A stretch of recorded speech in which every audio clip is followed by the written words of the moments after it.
జమ్ము ఏది అయినా ట్రై చెయ్యి ఆచి చికెన్ మసాలా. ఆచి చికెన్ మసాలా.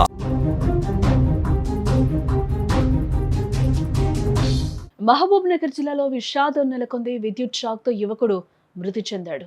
మరో నెల రోజుల్లో పెళ్లున్నట్టుగా కూడా తెలుస్తోంది. ఈ టైంలోనే ఇంట్లో ఫ్లోరింగ్ పనులు చేయిస్తూ ఉండగా కూడా ప్రమాదం చోటు చేసుకున్నట్టుగా మనకైతే సమాచారం అందుతుంది. ఈ ప్రమాదంలో రవి అక్కడికక్కడే మృతి చెందినట్లుగా కూడా తెలుస్తోంది.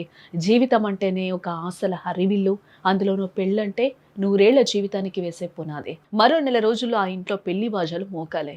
బంధుమిత్రుల కోలాహలం వినిపించాలి. కొత్త కోడలి రాకతో ఆ ఇల్లు కళకళలాడాలి. కానీ విధి వక్రించింది. పెళ్లిపీటలు ఎక్కాల్సిన ఆ యువకుడు అనంత లోకాలకు వెళ్ళిపోయిన విషాద ఘటన మహబూబ్ నగర్ జిల్లా పోల్కంపల్లిలో చోటు చేసుకుందని చెప్పుకోవచ్చు. మహబూబ్ నగర్ జిల్లా మూసాపేట మండలం పోల్కంపల్లికి చెందిన పాపమ్మ భర్త బుడ్డన్న 20 ఏళ్ల క్రితం మరణించడం జరిగింది. ఆమెకు 3 సంతానం కాగా 2 కుమార్తెలు, 1 కుమారుణ్ణి ఆమె పోషించి పెద్ద చేశారు. కుమార్తెలకు వివాహాలు జరగగా కుమారుడు రవికుమార్ కు ఇటీవల పెళ్లి కుదిరినట్లు కూడా మనకు తెలుస్తోంది. మార్చిలో వివాహం ఉండడంతో ఇంట్లో ఫ్లోరింగ్ పనులు చేస్తూ ఉండగా రవికుమార్ విద్యుత్ షాక్ గురైనట్లుగా కూడా సమాచారం.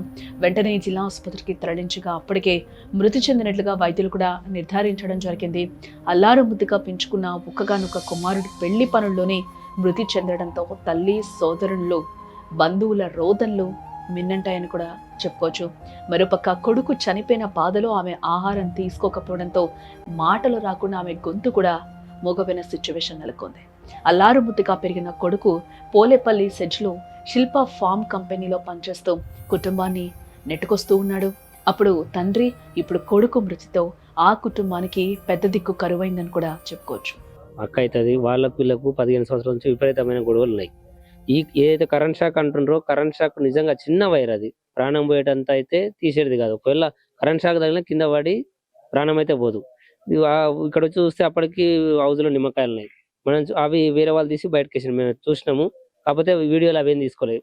మనకు సాక్ష్యం ఏం సార్ అంటే అక్కడ చీపురు కట్టెలు పెట్టిండ్రు, బయట ముందల చెప్పులకు చీలలు కొట్టిండ్రు, దానికి జీడి గింజలు, నిమ్మకాయలు ఏంటి చేసిండ్రు సార్. ఇంటి వెనుక కంప కొట్టిండ్రు.